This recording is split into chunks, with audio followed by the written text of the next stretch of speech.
had been spreading for weeks in Santiago, Chile, about the mysterious disappearances of political dissidents. It was the early 1970s, under the regime of General Augusto Pinochet, when fear gripped the nation. People whispered of a sinister network, a shadowy alliance among several South American dictators, collaborating in the brutal suppression of leftist movements. Under the auspices of the U.S. government, Operation Condor was birthed, a clandestine effort to eliminate perceived threats to the military dictatorships that had seized power across the continent. This included countries such as Argentina, Paraguay, Uruguay, Bolivia, and Chile. Officially initiated in 1975, the operation aimed to coordinate intelligence and share resources, but its essence was darker. As bodies began to pile up, families were left frantic, searching for lost loved ones. The crimes went beyond mere assassinations.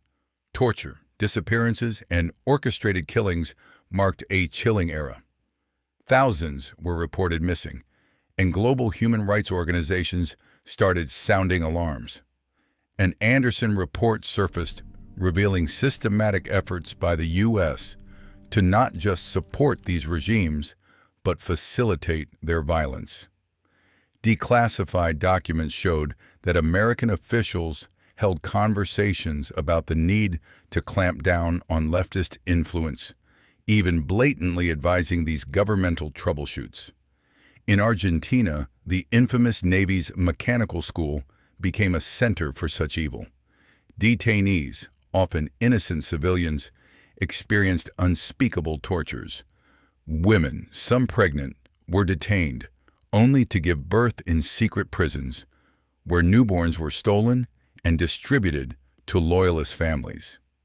In the aftermath, survivors gathered in the Plaza de Mayo, their white handkerchiefs bearing witness to their lost children. They pleaded for answers, their voices converging into a chorus of unyielding hope.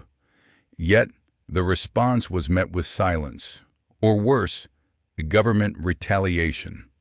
In the narrative of these years, the U.S. role emerges not merely as an observer, but as a key player, the puppet masters of an unholy alliance.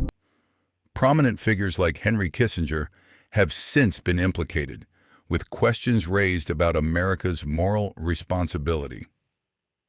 By the late 1980s, cracks within these regimes began to show.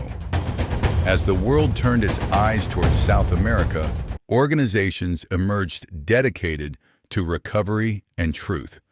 These independent investigations unearthed evidence of kidnapping and state-sponsored terror, slowly bringing some semblance of justice. Yet, even as dictators fell, the scars persisted, haunting generations. The legacy of Operation Condor continues to linger, with many still searching for justice. The truth remains a bittersweet show of resilience against oppression. Today, we remember those lost to Operation Condor. Their bravery, their stories, and the haunting question: were they merely victims of history or part of a more complex narrative of international intrigue? Through years of silence, their fight for recognition and truth stands as an enduring testament to the dark chapters of South America's past.